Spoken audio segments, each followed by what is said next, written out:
Good morning. It's a pleasure having you all here at Hudson Institute. My name is Hussain Haqqani, and I am the Director for South and Central Asia here at Hudson. It's my pleasure today to welcome Dr. Rehman Sobhan, a prominent economist and a public intellectual whom most of us know as someone who played an active role in the independence struggle of Bangladesh. He's currently the chairman of the Center for Policy Dialogue in Dhaka, Bangladesh. He's a former professor of economics at Dhaka University. He has authored a number of books which go back all the way. The list is long. It's from the days when Bangladesh was still East Pakistan. One of his early books that I recall is about basic democracies and rural development in East Pakistan. And then, of course, towards a theory of governance and development, learning from East Asia, and then challenges and changes in Bangladesh's development. But Rehman Sobhan's real contribution, other than his work as an economist, was as an advocate for Bangladeshi independence. Now, I come from Pakistan, and I actually have a really special sense of a connection with those in Bangladesh who suffered at the hands of Pakistan's military, not just physically but intellectually. Because I was just talking to Dr. Sobhan before we came in here, and I wanted to clarify something based on what he had written in his book. And I said, you were not an advocate of separation of East Pakistan from Pakistan. You were actually somebody who was very early in the 1960s pointing out that there are disparities that are growing, and that these disparities might lead people to think about getting out of the Pakistani Federation. And the reason why I empathize with his position is because I find myself in a similar position in Pakistan today. When I raise questions about the Pakistani state and its policies, and I say that they will have certain consequences, instead of appreciating them as analysis, people turn around and say, oh, you actually want that to happen. And when that does happen, God forbid, then I'm going to be held responsible for having made them happen instead of being seen as somebody who predicted that happen. So that's something that happened to Rehman Sobhan. Wonderful book that he has written, titled Untranquil Recollections, which is the story of his life. He was educated at elite schools such as St. Paul's School, Darjeeling, the HSN College, Lahore, and Cambridge University. And he begins his book by telling the story of how he is actually totally not the kind of person who had upbringing to be a revolutionary freedom fighter. And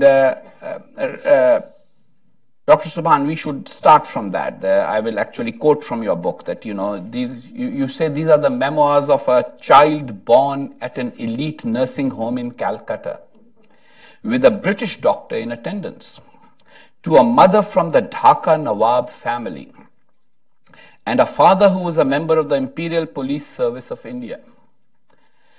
The central theme of my story is intended to explain why, how, and under what circumstances the great-great-grandson of Nawab Ahsanullah, obviously a very elite establishment figure, the son of a police officer who was once a contemporary of Field Marshal Ayub Khan at Sandhurst, would on 27th of March 1971 have his home in Dhaka invaded by an officer and his troops from the Pakistan Army, with orders to take him into custody on charges of high treason to the state of Pakistan. While welcoming you here to the Hudson Institute at this discussion, let me begin our conversation with the question, how did that come to be? Well, thank you, Hussain, and thank you for all of you joining this. There are a number of people to begin with who I would like to recognize immediately before I get into responding to Hussain, because they are all imprinted in my memory and are perhaps also recognized in my volume. Though don't look for your name in the index, because Sheikh Mujibur Rahman only gets one reference in the index, which is tantamount to high treason in Pakistan, whereas he appears through most of the book. So the one misfortune in the book was a sort of defective person preparing the index. But beyond that, I'm very pleased to see that Scott Butcher is here, one of the authors of the famous blood telegram, which made such a difference to, in fact, perceptions in the United States at that time. I see people who actually participated with us over here in the struggle in Dhaka. Joan Dine and Qaisar Zaman, please be recognized. Then again, I see David Nalin, who was in Dhaka, and his reports from the Cholera Research Lab were again very important. I see Mohsin Siddiqui, please be recognized, who was a young student at that time and who worked with me as secretary, chauffeur, and many other things at that time. And Arnold Zeitlin, who was, of course, reporting these events and bringing this before that. So these were all unusual colleagues to, in fact, recognize, given, as you say, the antecedents from which I arrived over here. And the journey itself was a very improbable one, as I think I pointed out. And it, in a way, paralleled the trajectory of the Pakistan state. And our family was involved from my mother's side in the creation of Pakistan. In fact, the son of Nawab Ahsanullah, Nawab Salimullah, was one of the founding fathers of the Muslim League, which was founded in his ancestral home in Ahsan Manzil in 1905.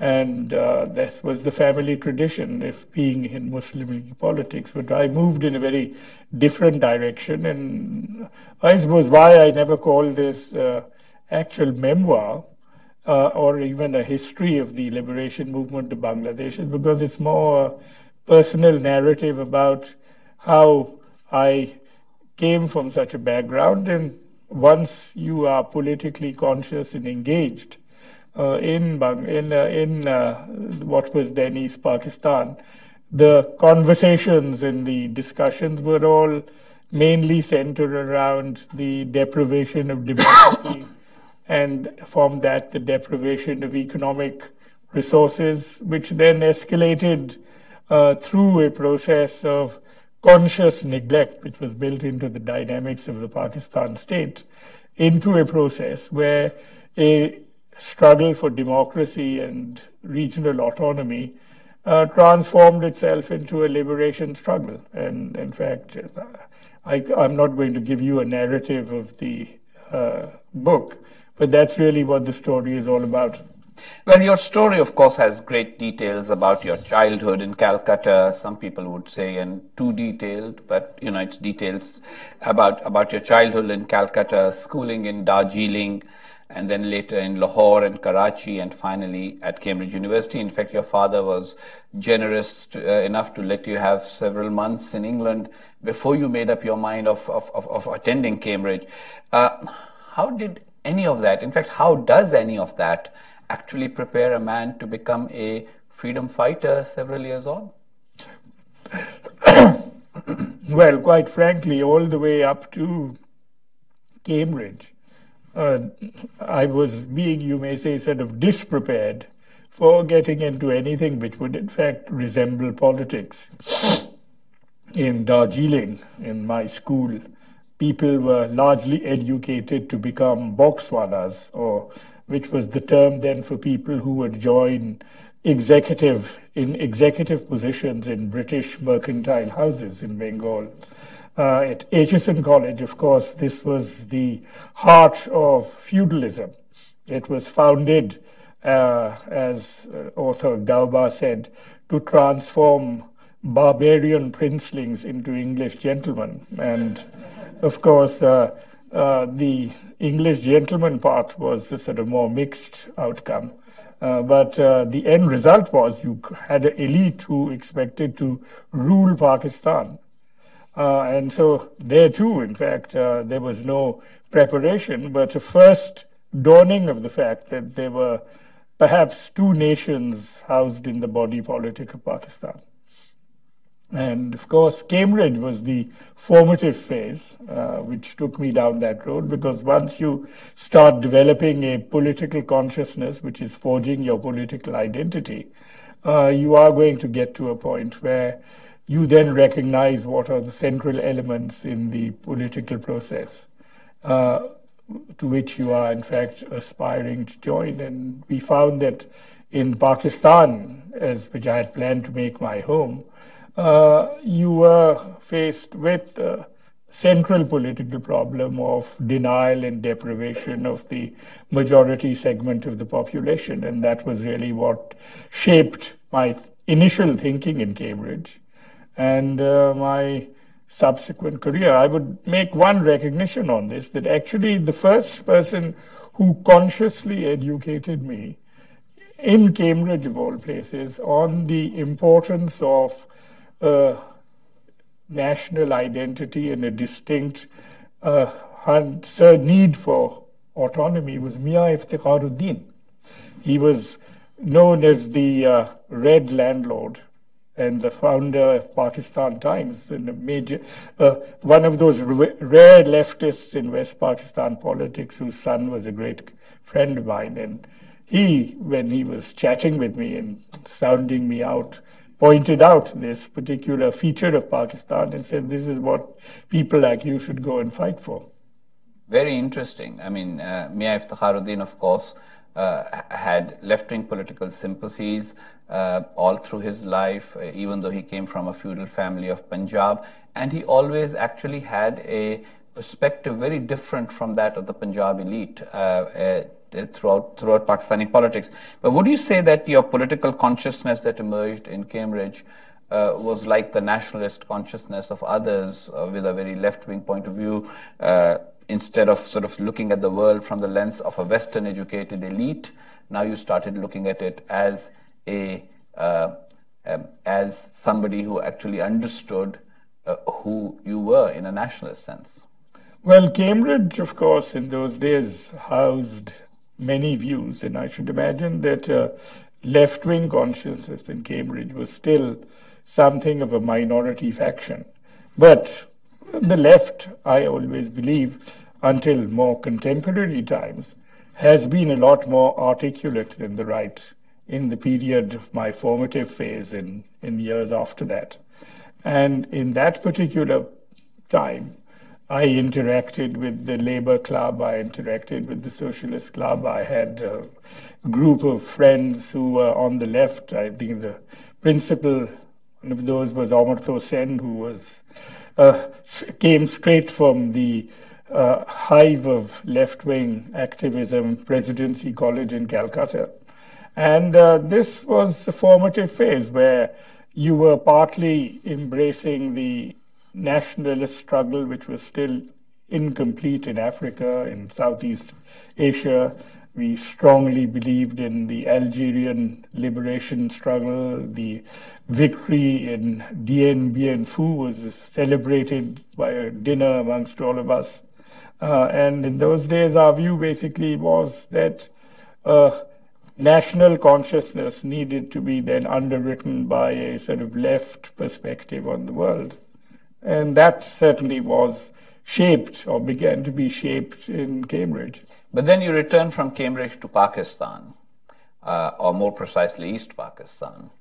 And then you start analyzing, writing as an economist and pointing out the disparity between East and West Pakistan. Your initial writings were not about the national idea of Bengali nationalism, but about just inequality within and injustice within the Pakistani state, and also the fact that the lack of democracy and the dominance of a predominantly Punjabi military somehow worked to the disadvantage of the Bengalis, who ended up being. So how did that then play out? Like, you must have had, coming from an elite family, you probably were part of the drawing room circuit in Karachi at that time, where everybody was part of that oppressive West Pakistani elite. And they raised, they couldn't have been very happy with what you were writing. And I'm sure that Field Marshal Ayub Khan's officials got in touch with you and spoke to you about it. So what was that like? What was those discussions like? Well, having come back to Pakistan and making my home in Dhaka and then becoming a teacher at Dhaka University, these were very consciousness-forming periods in one's life. And when you went into the common room in Dhaka University, about the only topic of conversation was the domination, exploitation of East Pakistan from the West. And of course, within a year and a half of my return, martial law was declared, and then the whole conversation moved to the denial of democracy. So these were shaping my views, but I was visiting West Pakistan on conferences. My friends from HSN College were taking me around, and obviously you found they inhabited a different universe from the way they actually looked on the world. And in those days, Ayub Khan believed that Bengalis were of a somewhat sort of inheritedly servile nature, and non-martial people. Non-martial people who were used to being dominated and suffered from inferiority complex.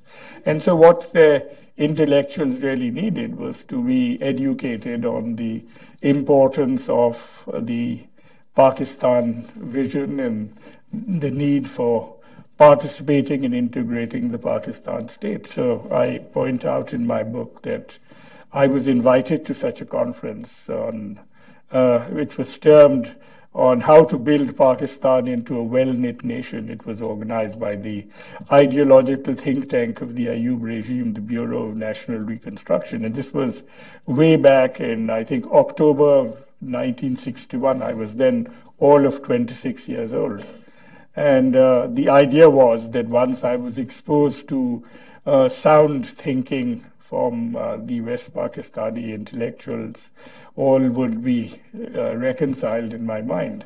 But the paper I presented was, of course, the one which, in a way, really sort of set me off on this path, in which I pointed out that the real problem in Pakistan was the deprivation of East Pakistan, and that the only way you could effectively address this was by, in fact, vesting complete autonomy on the province so that they could, in fact, forge their own policies and control their own resources. And as a postscript, at the end, I added on that, and if you do not address these problems at this stage, then this is, in fact, going to have the opposite effect of integrating Pakistan. It could lead to the disintegration of Pakistan. So that aside, then invoked from the chairman of the meeting, who was a judge of the West Pakistan High Court, observation to a friend that who is this young man and does he not know that the country is under martial law? So that was the way the narrative progressed over there, that consciously there was a tendency on the part of the elite to not recognize that there was a problem, to see this as sort of wrong-headedness on the part of the Bengalis.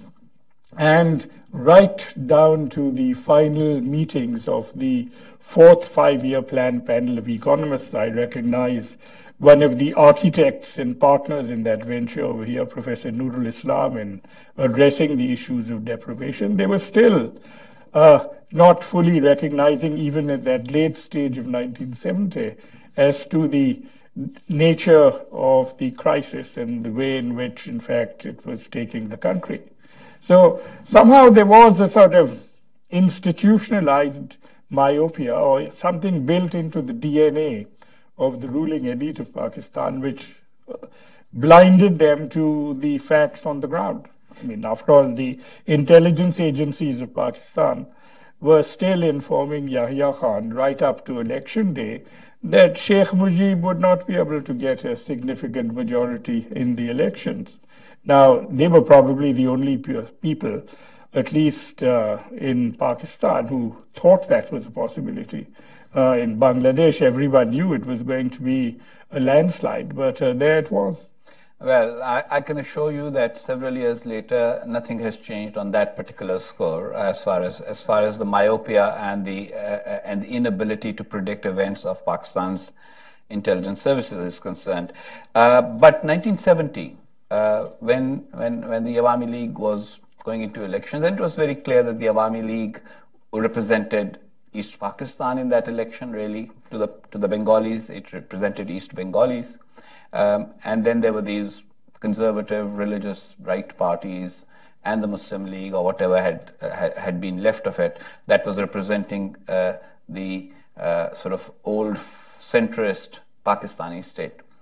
Did you really think that that election will actually end up formalizing the breakup of Pakistan, or did you still expect that there will be a new constitutional arrangement that would get the autonomy that you were talking about and still keep some semblance of a relationship between East and West Pakistan? Well, quite frankly, Bangabandhu Sheikh Mujibur Rehman always saw this as a process in which,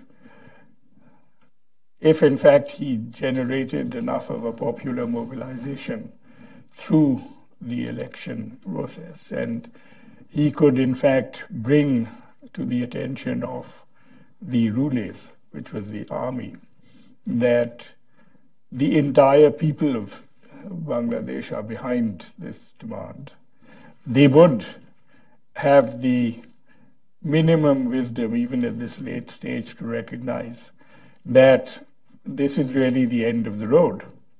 If you don't accept the framing of a constitution based on 6 points, it's going to in fact end up in a liberation struggle. And this was a message I actually conveyed when I was sent on a mission just after the elections by Sheikh Mujibur Rahman and Mr. Tajuddin Ahmad to meet the leaders of the People's Party to find out exactly in West Pakistan what they were up to.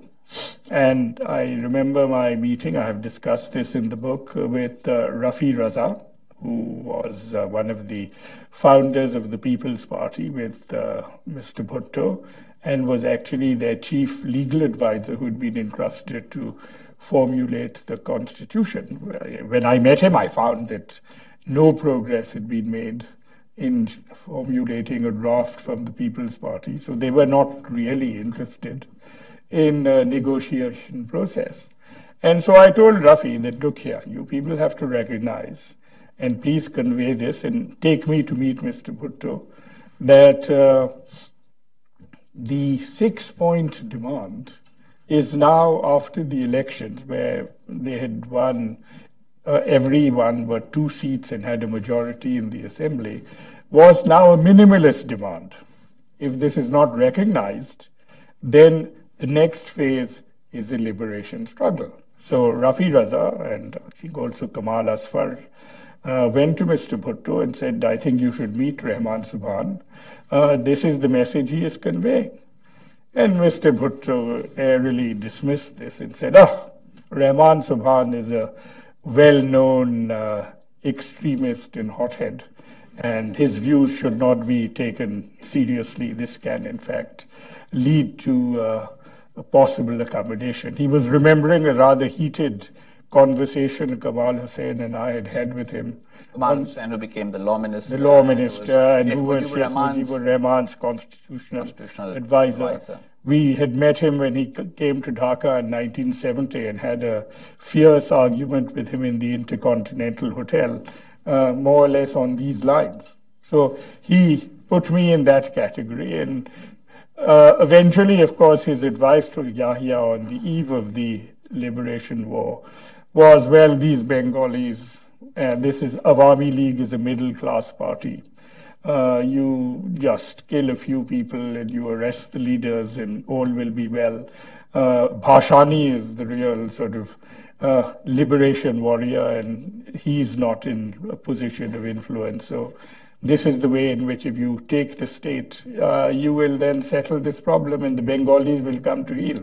Now, you were not in Dhaka on the eve of the actual military operation, or you were? No, I was very much in Dhaka. Yeah. And, let's hear that story. Because well, I was in Dhaka. Of course, when the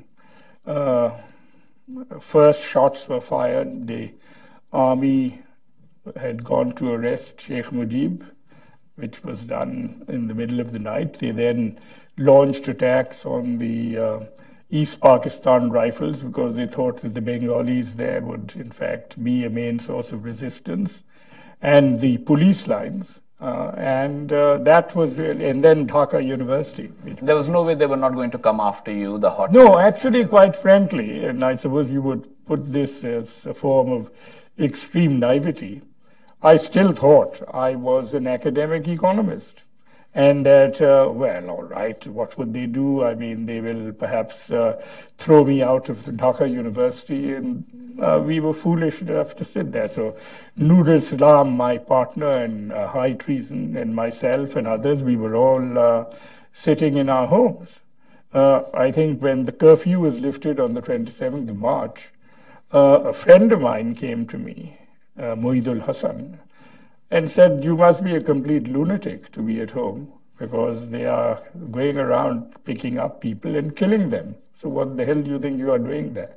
So he took me out, and I was spent the night in the home of a member of the David Nalin's group. His name was John Rody, in the Cholera Research Laboratory. And on the same night that I had left, the army came to my house, and the same captain who was part of the group who had arrested Sheikh Mujibur Rehman came to pick me up and arrest me. So that was when I decided that actually I was no longer, you may say, a recalcitrant intellectual, but I was in fact assigned to combat in a liberation war. And that had been a process of identification, which I was at that time still not sure that I was going to go down that road. And your family, of course, must have passed the message wherever you were to you that they did come for you. Oh, yes. And were there any gory details? Well, there were some. In fact, it was a very tense situation because when they came there, my three sons were there. They were young, and my wife Salma was there. And they were going to take them into the cantonment and hold them hostage. And here, of course, I'm grateful to our neighbors, the Isfahanis, who happened to be my in-laws, by the way. Your in-laws, and they, in fact, had close connections with General Yaqub Khan, and they then intervened and said that I will stay guaranteed that they do not go anyplace. And then, of course, I think your wife, Faranaz's mother, was instrumental in getting them out of Dhaka. So I owe debts all round. But essentially, once I got this information, then I moved out. We then took refuge, moved across the border. And then the rest of the narrative begins, where I had my encounter with Mr. Tajuddin Ahmed in Delhi, and I was sent out by him as his first envoy to join the campaign for bringing recognition to Bangladesh. And of course, our second mission was to see that American and global aid to Pakistan would be stopped, because this was going to be used as an instrument for, in fact, actually killing Bangladeshis. Because by then a massive genocide had actually been launched by the army. Now you had, so there were these India days and global travel days.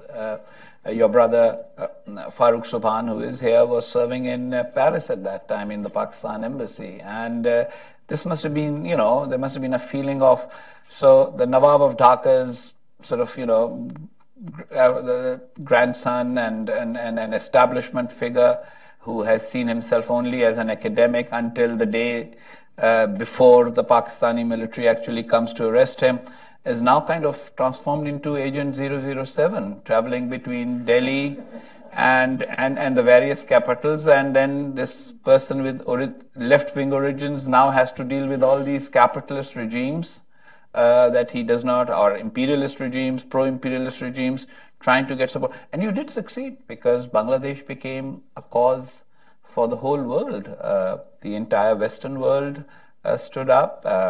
And yes, Scott Butcher and Archer Blood were people who were on the ground, but, you know, I always think there was something in fate that the two senior most people in the American consulate had names like Blood and Butcher. So, you know, there was something about that that's just, you know, ironic. But you, so tell us about what you did and how you actually got the support that you did. Because there are many other genocides and injustices in the world that do not generate the kind of support.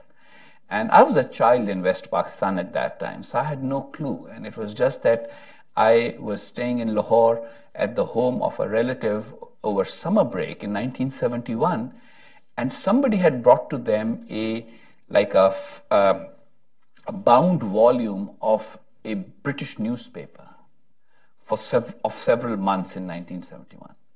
And that was the first time I, as a 14-year-old, browsed through this because I liked reading, and that night there was nothing else to read. So, and that's when I realized that something was happening in East Pakistan that we didn't know about, because the West Pakistani media only talked about occasional miscreants attacking the Pakistani military, India and Indian agents causing trouble in East Pakistan, but the brave people of East Pakistan, in the form of the Jamaat-e-Islami and the Muslim League, fighting for the ideology and integrity of Pakistan.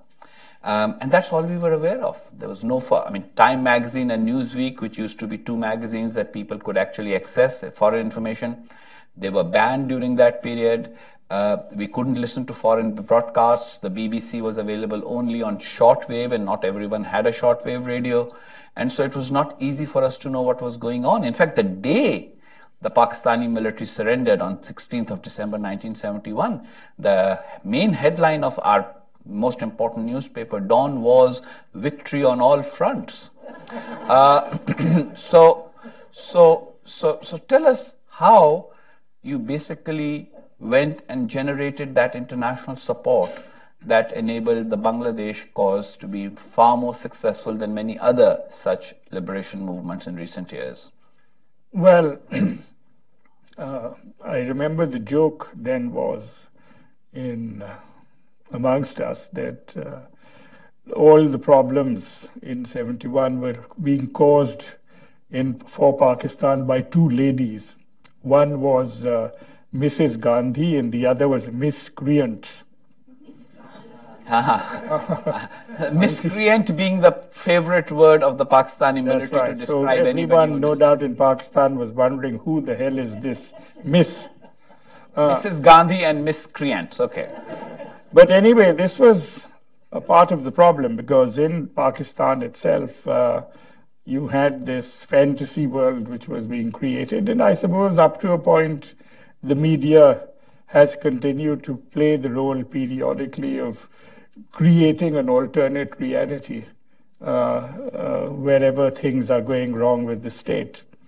But as far as my story was concerned, Tajuddin and I, when we were in fact together, had heard over the... Let's just tell the audience, especially those who are not very... there are a lot of people here who know a lot about Bangladesh history, but there might be some who don't. So just tell us, like in a couple of sentences about Mr. Tajuddin. Mr. Tajuddin was the Secretary General of the Awami League, and he was, for all practical purposes, the alter ego of Sheikh Mujibur Rehman. He had a brilliant political mind, great organizing skills. And he was, in fact, one of the first people to reach Delhi. I actually reached Delhi before him. And when we met, what route did you use? I came through Agartala, and then I was when I came out, which is the Indian state of Tripura. Which is the Indian state of Tripura. And how is it that the Pakistani military couldn't or didn't stop people crossing over? Well, what was very interesting was that in the first few days of the Liberation War, in fact, what had changed the whole narrative was that there was a mass uprising, and that not only did the armed forces, meaning to say the Bengalis in the army, the Bengalis in the border security force, the police, went into a state of revolt. But much more significant even than that, because I came across this when I was going across the countryside, is that ordinary people in every corner, the moment they heard that a massacre was going on in Dhaka, actually took up arms. When I was going through a particular village, I came across peasants standing with sharpened bamboo sticks. And so when we asked what were these people doing, they said they were told that Pakistani troopers may land here and we are going to catch them at the end of our bamboo staves. So they had no military tradition, no arm, but the consciousness which had been raised within them through Sheikh Mujibur Rahman's election campaign and political mobilization had made this into a mass struggle. And it was that mass struggle which in fact actually was instrumental then in the genocide which took place. Because when the army cracked down, unlike the advice of Mr. Bhutto, they found they were not just dealing with a few sort of intellectuals in Dhaka University and who they did arrest. And they killed large numbers of people in the university. But actually they were faced with a mass uprising in which a non-martial race was willing to actually fight and shed their blood. So this was a transformative Shouldn't they have actually banished the words martial race the day after they realized that the people of Bangladesh with bamboo sticks proved to be a far more sort of significant adversary? Well, hopefully they have done that by now, but they tend to... You obviously haven't been to Pakistan. But the learning process, I suppose, in the armed forces tends to be somewhat slow, from my experience. So you arrived in India.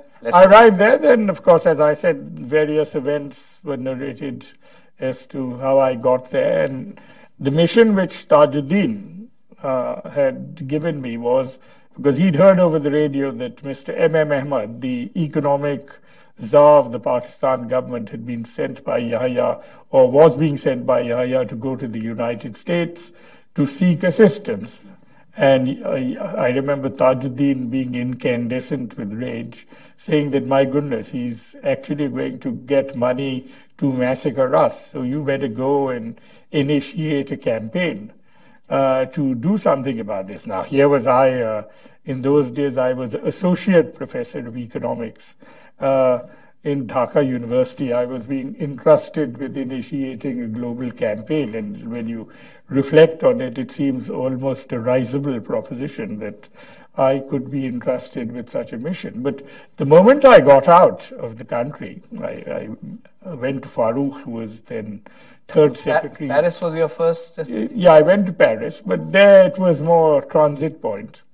And got some sense of the French scene from him. And then I went on to London. And there, of course, all the Bengalis had risen up as one and were engaged in trying to lobby public opinion.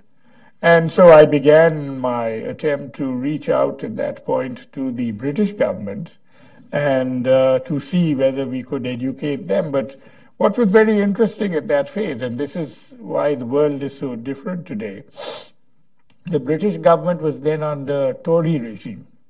And their worldview essentially was that you cannot interfere in the affairs of an independent country. Now, and a fellow member of the Commonwealth. And a fellow member of the Commonwealth. So you can tell that to the Libyans and the Syrians and the Iraqis today, where, of course, the capacity to intervene is done almost at the drop of a hat.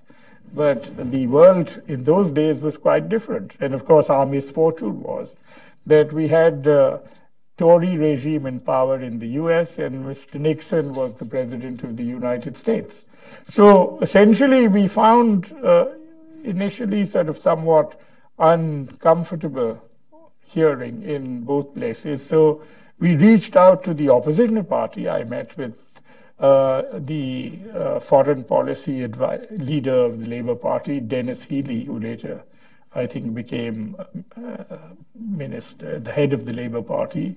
And I met with journalists, and I met with other. And that was far more successful because. And then the Bengalis there had already initiated a mass campaign. So that both here and then when I went to the US, a mass campaign was initiated to go over the heads of the respective governments at that time. Now, the mobilization in the United States was quite without parallel, because there the Nixon administration was not only unwelcome to us, it was actually being supportive of Pakistan at that particular period. And of course, the whole nature of the blood telegram to draw attention that genocide was being committed, possibly with US arms, was in fact trying to sort of get through. And of course, in a way, it cost Archer Blood, who was then the Consul General, his career at that time. And I think he never really advanced very much after that, and he paid a price. But others like Scott Butcher and others who felt very strongly and were communicating with the State Department were then being chastised by the ambassador in Islamabad at that time for, in fact, taking up this position. So what we found when I got to the United States and began the campaign was that the government was very reluctant to, in fact, actually interact with us. In the first phase, the only people we were really getting to meet were low-level people. I had a meeting with one of the junior officers, I think Quentin, who actually recorded my full encounter with him, and I have enclosed that because we got it from the archives of the State Department in my memoir. But this was really the message. And so we realized that the real target had to be the American public.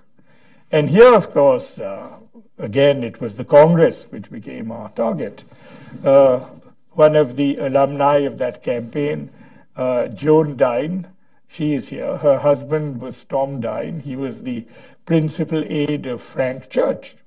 And Senator Frank Church of Idaho, who was a ranking member of the Foreign Relations Committee. And amazingly, I mean, none of his constituents in Idaho knew anything about where East Bengal was or what was happening there. And he was just a man of principle who took the position that, you know, that even if it's about a distant place, U.S. arms should not be used for committing genocide.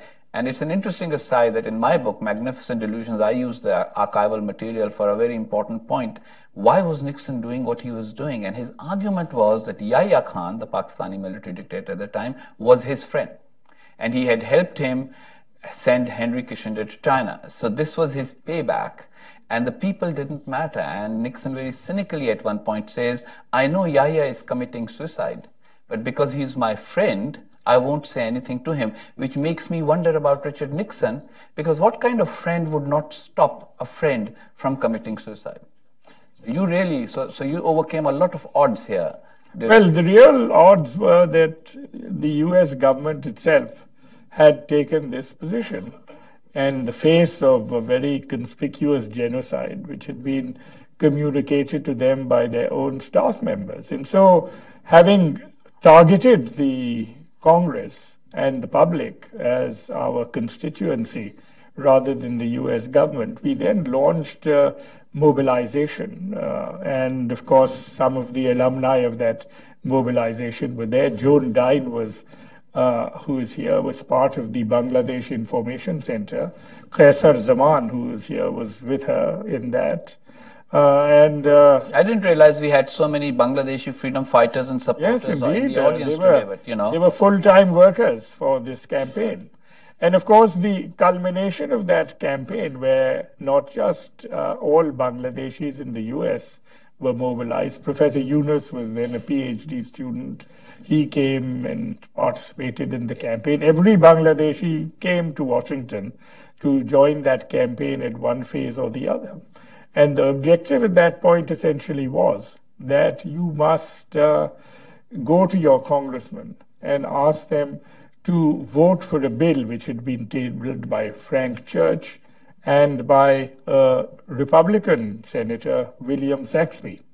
This was known as the Saxby-Church Amendment, which actually was drafted by Joan Dine's husband, Tom Dine, who was his aide and certainly has been recognized along with Joan by the Bangladesh government as one of the great contributors to our liberation struggle. Now, the Saxby-Church Amendment was in fact shaped and drafted with a view to say that all aid to Pakistan from the United States must be cut off until they stop their genocide, and entered into a conversation with the leaders of the Awami League, Sheikh Mujibur Rehman, to in fact talk about the political future of the Bengalis. And this was then the mission, which became a national mission. We met with the media. I was very active here. I think Mohsin Siddiqui and his colleagues and people from within the Bangladesh mission were instrumental in connecting me to the You mean the press. informal Bangladesh mission, because it wasn't a legal? At that time, it was informal, and they only defected en masse from the Pakistan embassy around the beginning of August. And then that became the first embassy of Bangladesh internationally. So basically, the campaign then was to reach the public through the media, to reach the public through the Congress, and to make them our allies. And this was perhaps one of the most successful campaigns ever launched, because the Saxby-Church Amendment was actually passed in the month of and July. violated by President Nixon at one point. Well, they were freely interpreting the stoppage of aid as entitlement to go on sort of sending what they claimed were already contracted. Right, amounts. right. Now, I mean, I would not be doing my duty as moderator if I didn't put in the perspective that is widely accepted in Pakistan, which is, yes, all of this and some mistakes on part of Pakistan's military and Pakistan's politicians, but basically this was all about India wanting to dismember Pakistan, and that they had a plan to do that from the beginning, and that they were in touch, and that's why India was so hospitable to you and to Mr. Tajuddin and everybody else. And this was and your international campaign was also primarily, I mean, by your account, it was the Bangladeshis, the Bangladeshi diaspora, every Bengali who lived in the US or in England just felt they were getting harrowing stories from their family members with whom they were in touch, and they were acting. And maybe India did assist as a secondary supportive actor. But the Pakistani narrative is, no, this was all one Indian plan and plot, and you guys were acting at their behest. What do you say to that? It's important to have that perspective and the answer. Well, that perspective too was a continuation of the alternate reality, which was basically one of the strands which ran through the Pakistan state from its founding, that you created your own notion of reality, which had no relation to the facts. Now, I have some personal experience on the validity of that hypothesis, which has been validated by other writings. I was perhaps with my colleague Anisur Rehman and a couple of Bangladeshi political figures at that time, the first people to arrive in Delhi around the end of March. And we were then taken to meet various people. Now, when I arrived... Who took you to meet these? You see, when I arrived in Agartala at that particular time, I went to the deputy commissioner, who I found was a young... The head of the district administration. Yes, as residence. I found this young man sitting in his veranda in a red dressing gown, looking completely bewildered, saying there are thousands of Bengalis coming across the border into Agartala. I've just come here. I don't know what the hell is happening. And some are asking for food, some are asking for arms. What the hell am I supposed to do? This is not the duty of a deputy commissioner. And he said that, well, we hear that the chief minister of Agartala is going with some other Bengali leaders to Delhi. So you better go and meet them. So when I went to meet the Bengali leaders who were there, who assembled at one point, the senior most person there was a district president of the Awami League from Chittagong, Mr. M.R. Siddiqui. And he was being taken to Delhi because even the chief minister felt helpless and said that unless we get directions from Delhi as to how to deal with this, we don't know what is happening. So I asked Siddiqui, do you know anyone in Delhi? He said, well, I've never been to Delhi in my life and I know nobody in India.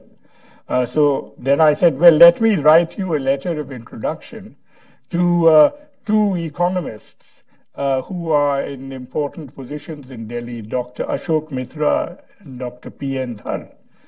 So he said, forget the letter, why don't you just come along with me?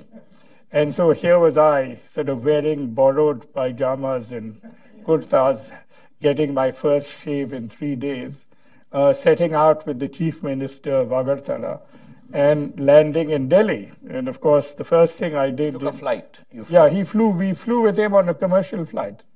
And then in Delhi, the first thing I did was to phone up Amartya Sen, who was a professor of economics at Delhi University, who came and took me and Anis the Nobel laureate.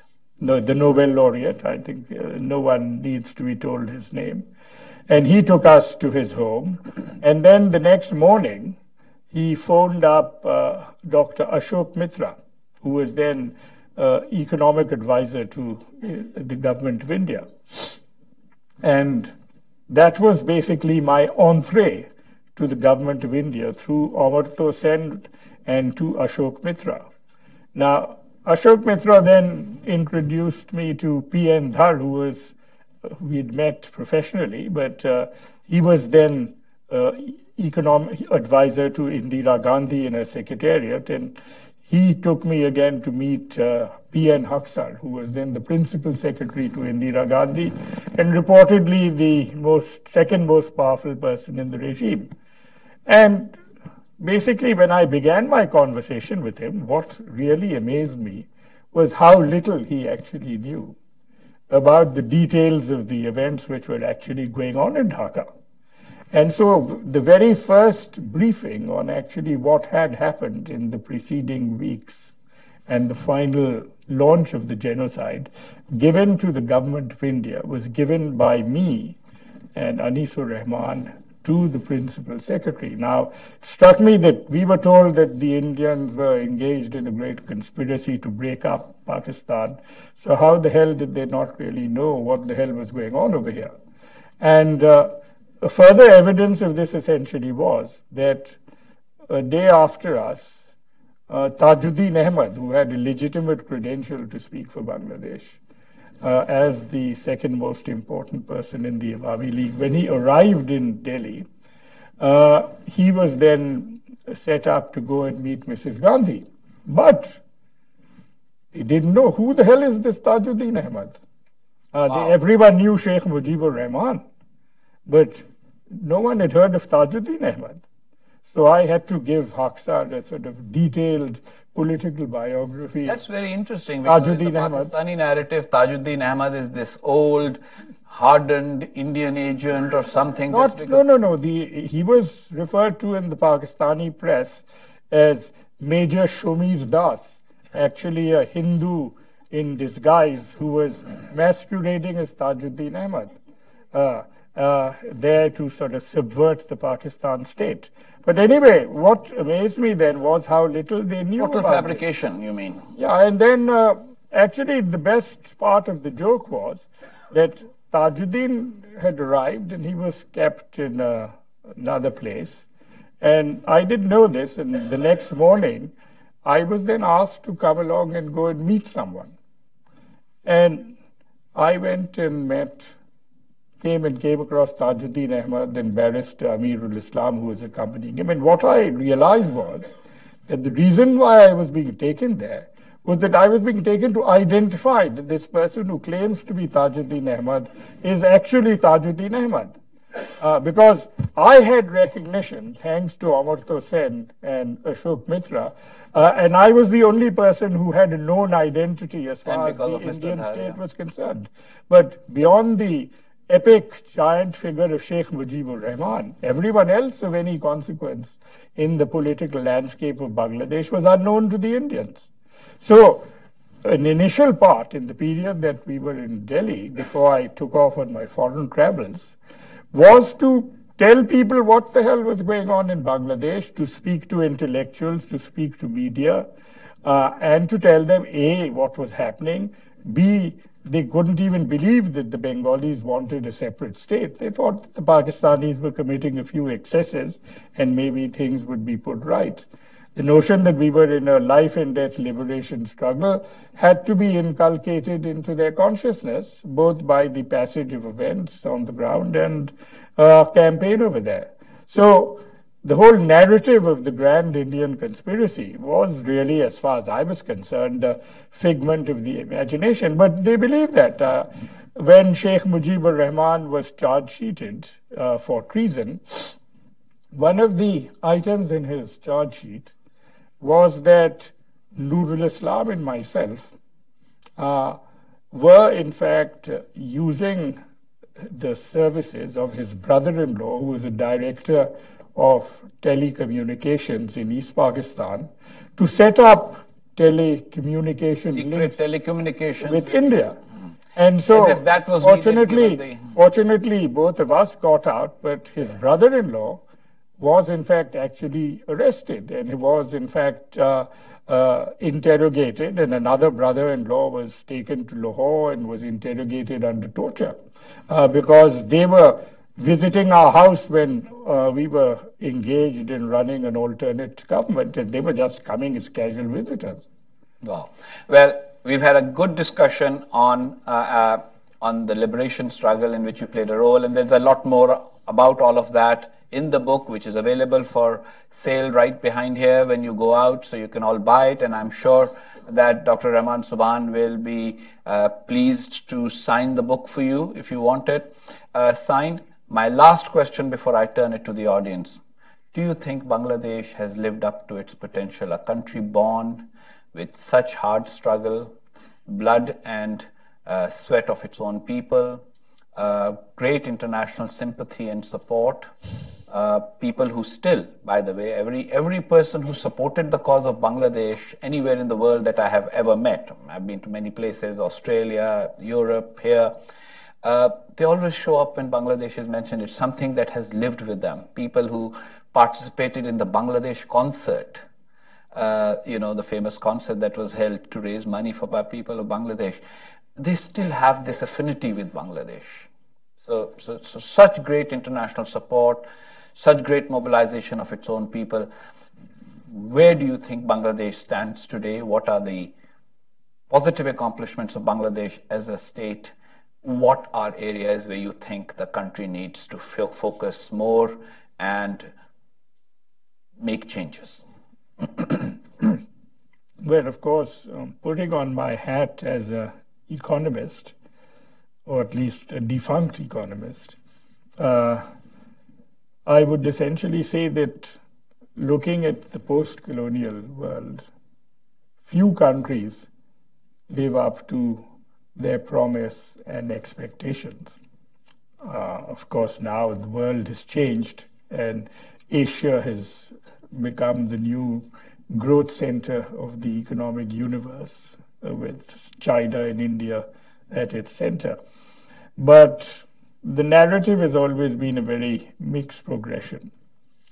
In the case of Bangladesh, of course, Kissinger gave us our baptism by terming us as a basket case, and then the aside that, well, they will be a basket case, but fortunately not ours.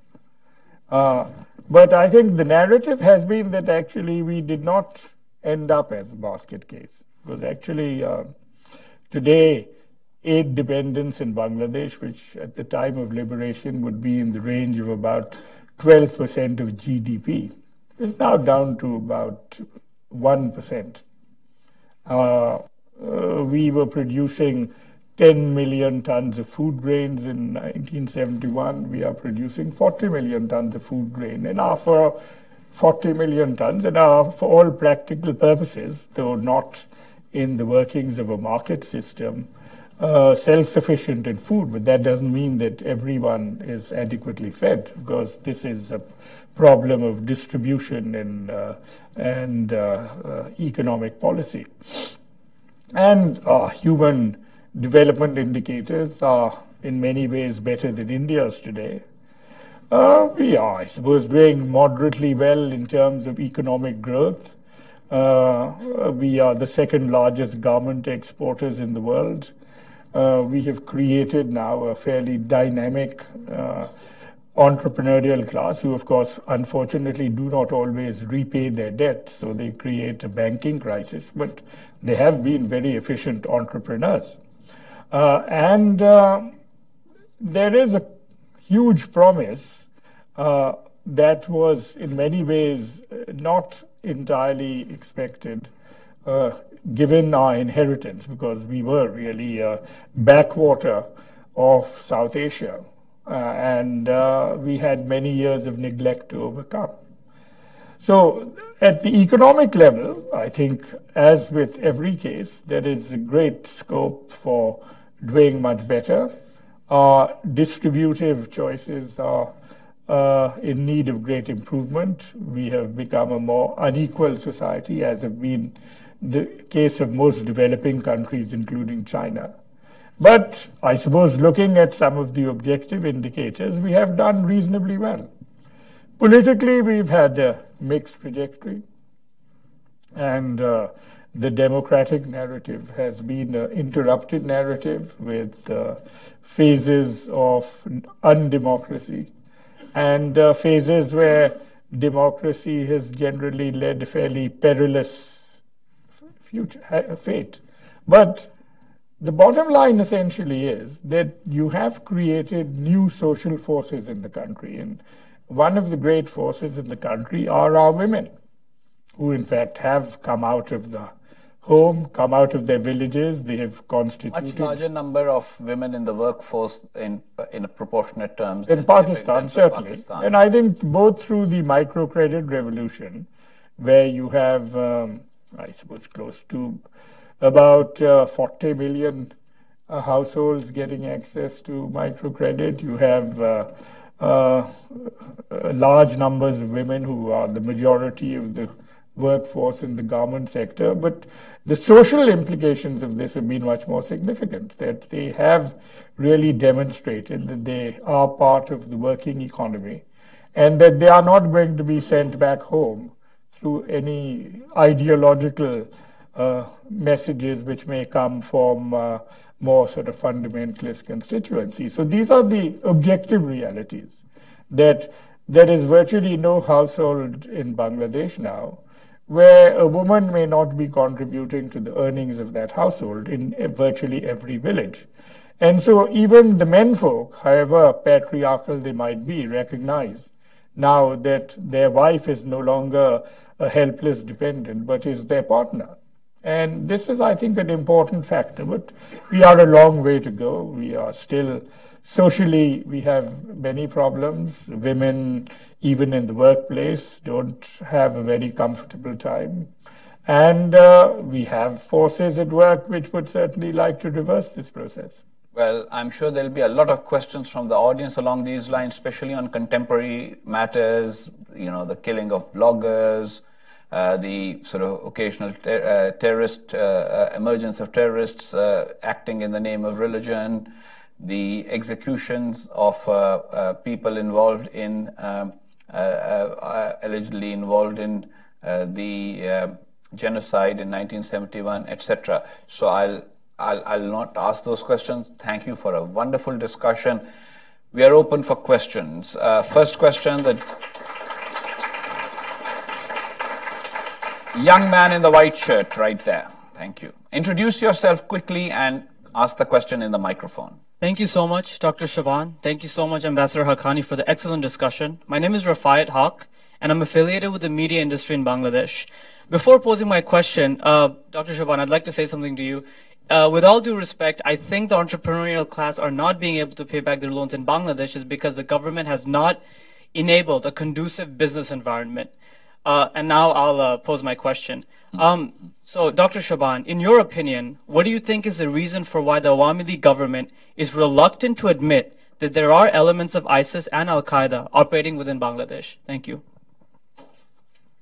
Well, to be honest, on the first issue which you raised about the conducive climate, in fact, I've had the misfortune to actually research the debt crisis in Bangladesh. And misfortune or good fortune? Oh, well, it depends on... Finding the truth is always a good thing. That which way you look at it. I have even written a book on the crisis of debt default in Bangladesh.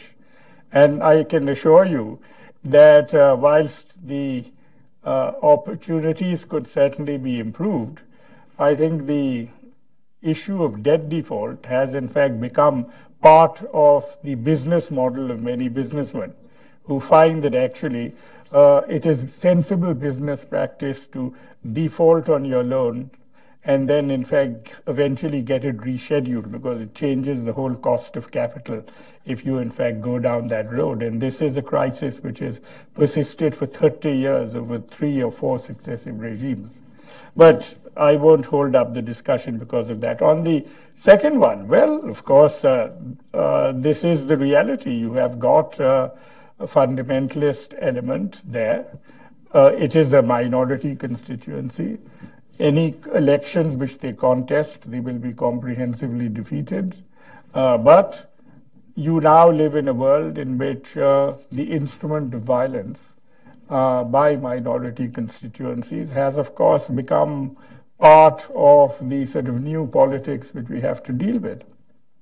Next question. It doesn't mean that this is a demonstration of the way the country is moving or looking, but that these forces are there and that you are having to deal with it is a reality. For the next question, I'm going to be partial to any woman in the audience who raises her hand. So if you have a question, women in the audience, be prepared for the next round. Right now, this question here, right? I'll come to all of you. Thank you. I'm Jay Kansar. I'm with the Hindu American Foundation. We're an advocacy organization. We actually have worked with Congresswoman Tulsi Gabbard in the House to introduce a resolution that recognizes the contributions of the freedom fighters of Bangladesh and to recognize the war crimes as the resolution calls it. It doesn't call it a genocide, but that's a political discussion for later. My question is that a few weeks ago or 2 months ago, the Supreme Court was prepared to hear an argument of Bangladesh, was prepared to hear an argument to remove Islam as the religion of preference in the Constitution in order to ensure the protection of bloggers and minorities such as Hindus, Christians, and Buddhists and others.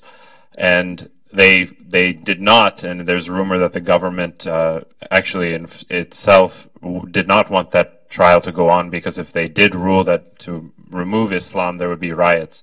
Do you feel that this is one of the reasons why extremism is so high in Bangladesh right now is because Islam is the religion of preference and other religious minorities are therefore second-class citizens? Well, you see, the original constitution of Bangladesh enshrined secularism. Dr. Kamal Hussein was one of the framers of that constitution, and the 4 principles of state, it was one of them. Subsequent military regimes introduced the sort of Islamic component into it, not because they were great Islamists, one of the legacies which we inherited from Pakistan was the willingness of military regimes to, in fact, use the chapeau of Islam to, in fact, gain an element of legitimacy in covering up their sort of anti-democratic interventions. This was a well-known practice of Ayub Khan.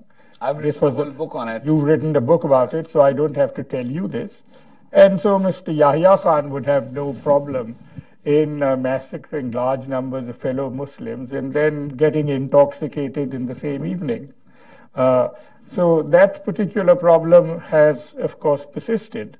And when, in fact, this was put in over there, the idea was that it was done for entirely instrumental reasons, that you will mobilize some element of a Muslim constituency to back you in the name of Islam. But it did not reflect a fundamental transformation in the behavior of the state at that time. So at this particular moment, when the constitution was being reviewed over here, this was left on by the present prime minister. Not that she is not a firm believer in a secular state, and in fact actually has been addressing problems which are in fact challenging the secular traditions of the country. But I think she also, as I said, all politicians tend to be quite pragmatic. And her view was that, well, if you have put this on, why remove it and open up another front? I think I would certainly have been happy to see many others who are challenging it, who are wanting it removed. But the fact that you so defined it predetermines how, in fact, minorities would be treated, I don't think is really the objective. The fact that the minorities are not getting as fair treatment as possible don't originate in that particular feature of the Constitution. It has its origins in other factors, which, of course, we can have a big discussion on that subject. Okay. Yes. 2-3 questions together. Shall we take them together so that we save time, because we'll be running out of time soon? Yes, the young lady here. Hi, my question is, what is your Introduce opinion? yourself. Warren Thompson, Cassidy Associates. My question is, what is your opinion on the International Crimes Tribunal, particularly given the fairly widespread international criticism of it as politically motivated and not up to international standards? Okay. Another question here. Yes, right in the middle. I wanted to go off the Bangladesh has come a long way from 1971 economically. It's a middle power. It's part of the next 11 economies, but it's not. I think terrorism is still a serious issue. What has the Bangladeshi government done so far to combat that, and what can they do to improve? Introduction. I'm Vincent. I'm an off-site intern at Hudson. Okay, thanks. Good. And then one more question. Yes, sir. Here.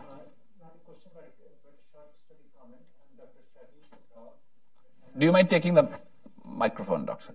I'm Dr. Shahid Rab, and I happened to be in the audience when Indira Gandhi was here at the National Cathedral in November 1971. And I remember a very heartfelt lament from her that had the Bengalis contacted us at the beginning, we could have prevented at least some of the bloodshed. Okay, good. So we have 2 questions and a comment. That the comment doesn't merit, I think. That just adds to our information. It confirms what I said, right? International War Crimes Tribunal, and the other question is about terrorism again.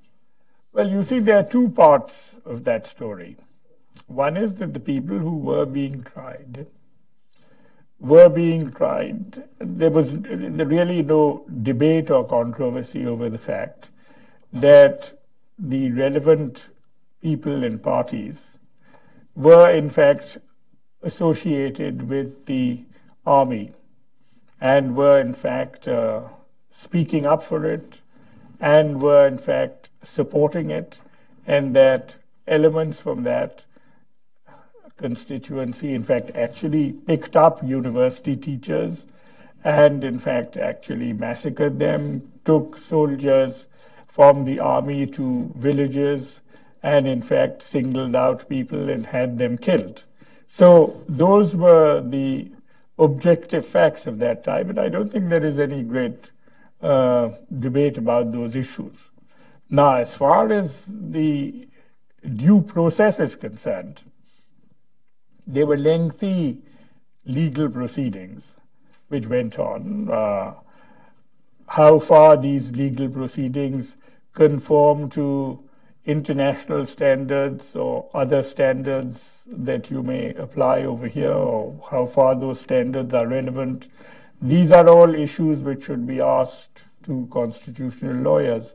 I'm not really in a position to get into this particular conversation. What I do know is that these proceedings went on over quite a long period of time.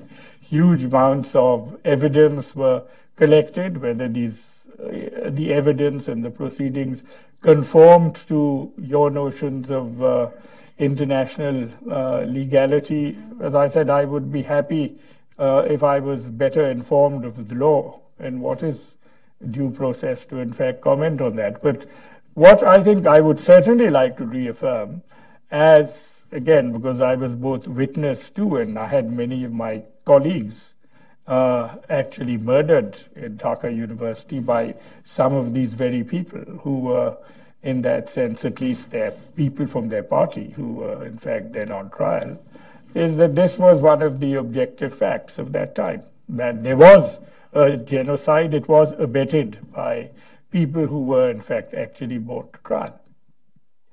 And of course, terrorism, I think you've already spoken about. So, I'll assume that that is a question that has already been addressed.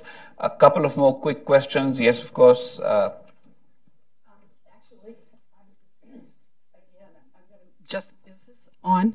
It is. I'm just going to make a comment also, because when my husband and I spent our first 2 years of marriage in India, Tom came back and was working on Capitol Hill. This is Joan Dine. Great alert, sorry, Joan Dine. And my husband came home one day and said, I think a genocide has just started in Bangladesh, and I've got to do something to stop it. And the next day, I think, he brought in Rehman, Sobhan, and two just absolutely brilliant members of Sheikh Mujibur Rahman's brain trust. And we were just so blown away by the caliber of the human beings that were speaking on this issue, and obviously so outraged that we gave them as much help as we could.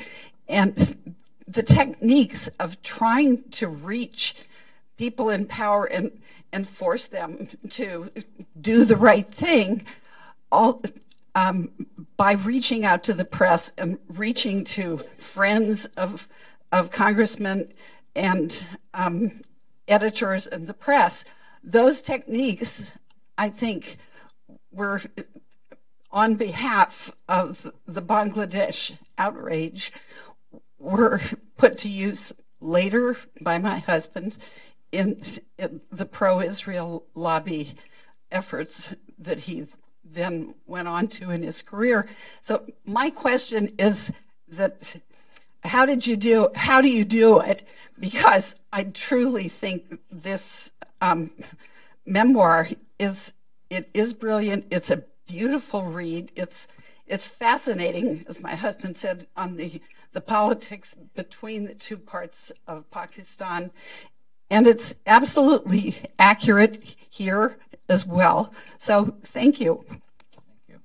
I wish to point out over here that one of Joan's contributions was to bring into the liberation movement her 1-year-old daughter, who joined her in a pram to picket the Sheraton Hotel where the World Bank IMF meeting was being held for the Pakistan consortium, for in fact the meeting. So they were picketing the bank and fund to stop aid to Pakistan, and her 1-year-old daughter Amy was in fact one of the picketers. Probably the youngest freedom fighter. Yes. Tom Timberg, consultant. Among the other, if you will, among the other accomplishments of Bangladesh have been the creation of institutions such as the Center for CPD and earlier BIDS, and it seems to me that that has been one of the positive reasons, and also Grameen Bank, if you will, NGO, that Bangladesh has been able to accomplish what it has. But I wondered if you'd speak to that, because it seems to me that that is an accomplishment, a major accomplishment, and one which you certainly have been actively engaged with several parts of. Well, one of the founding fathers of the BIDS, which had its origins in the Pakistan Institute of Development Economics, was Professor Nurul Islam, who is here. And he was instrumental in recovering the only asset which Pakistan ceded to Bangladesh at the time of the division of the country, because he managed to get the BIDE institution transferred to Dhaka on the eve of the liberation struggle. So we recognize that as our only asset we gained from a united Pakistan.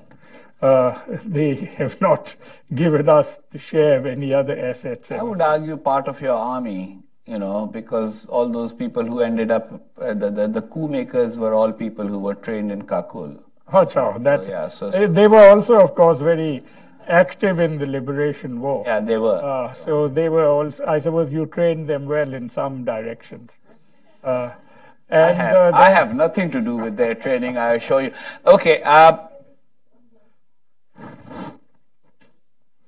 Oh, no, so I think Tom's, Mr. Trimberg's proposition then was that, yes, we have created some well-known institutions. And of course, Grameen Bank and BRAC and a number of others are now globally recognized entities. So these have been part of the alternate narrative of the development story. Good, thank you. Yep.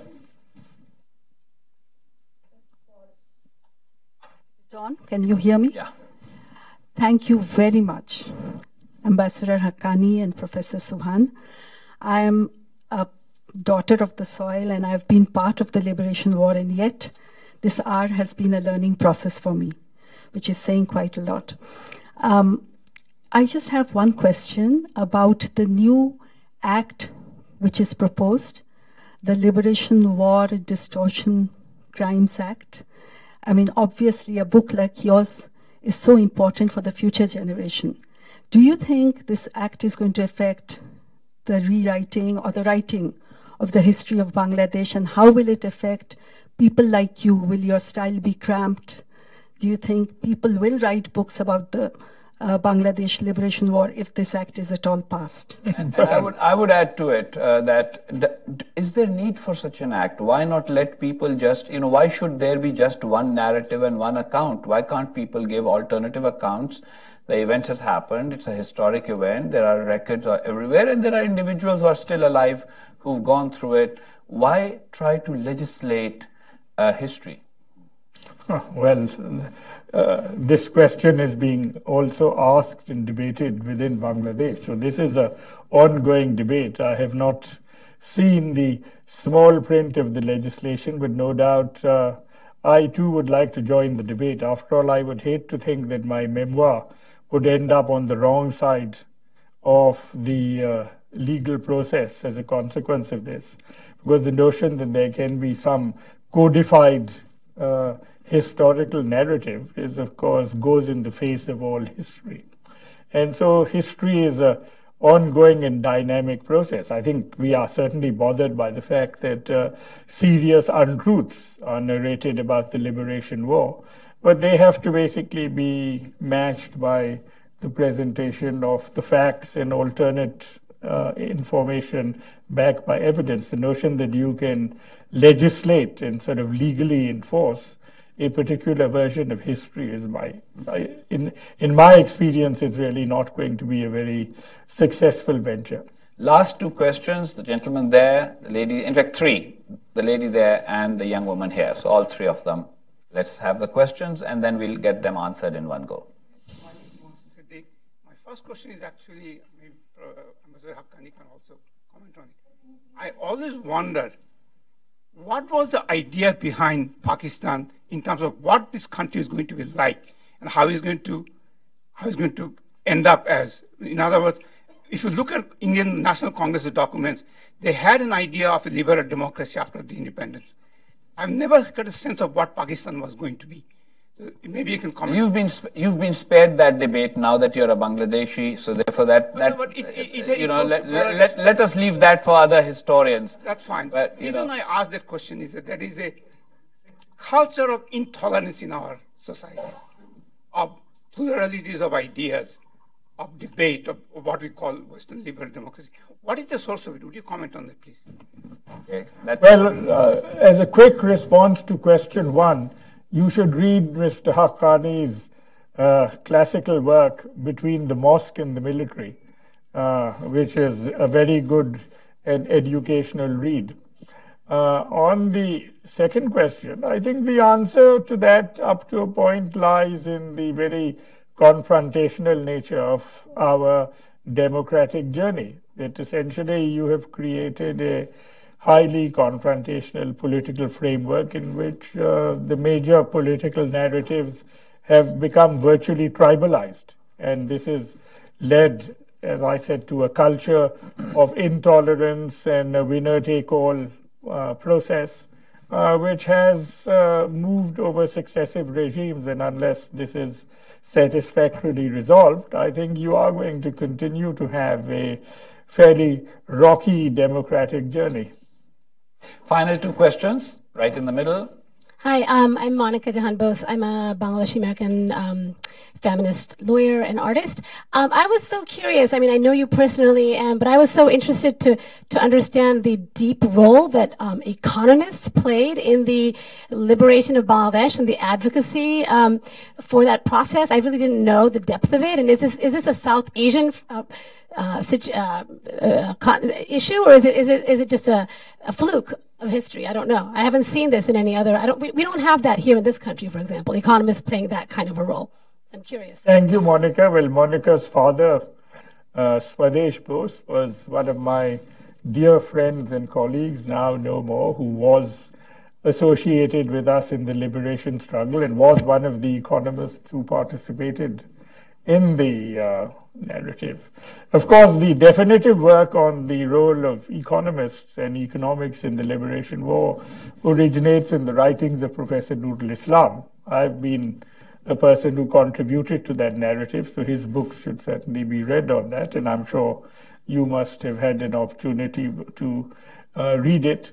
But I think centrally what always was part of the Pakistan story was the way in which the democratic crisis or the denial of democracy culminated in the denial of economic resources and economic opportunities for the Bengalis.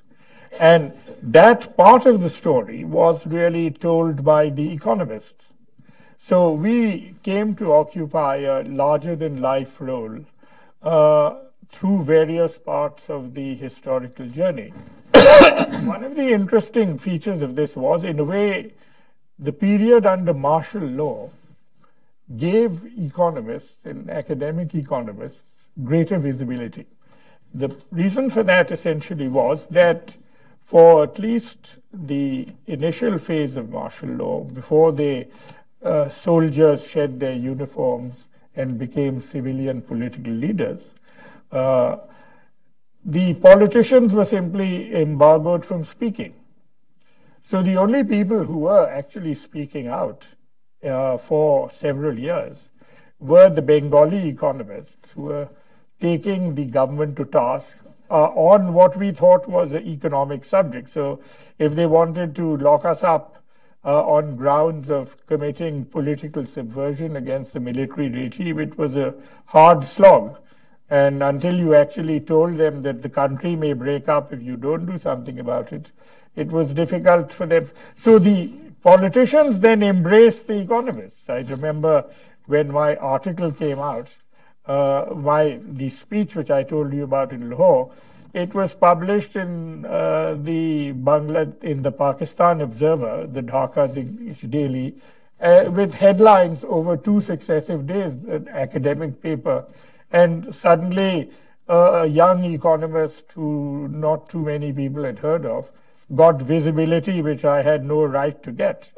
And politicians were seeking us out and wanting to be briefed as if they were members of parliament or wanting us to prepare speeches for them. And we were very much in the limelight. So the nature of the crisis was very central to the economic issues of that time.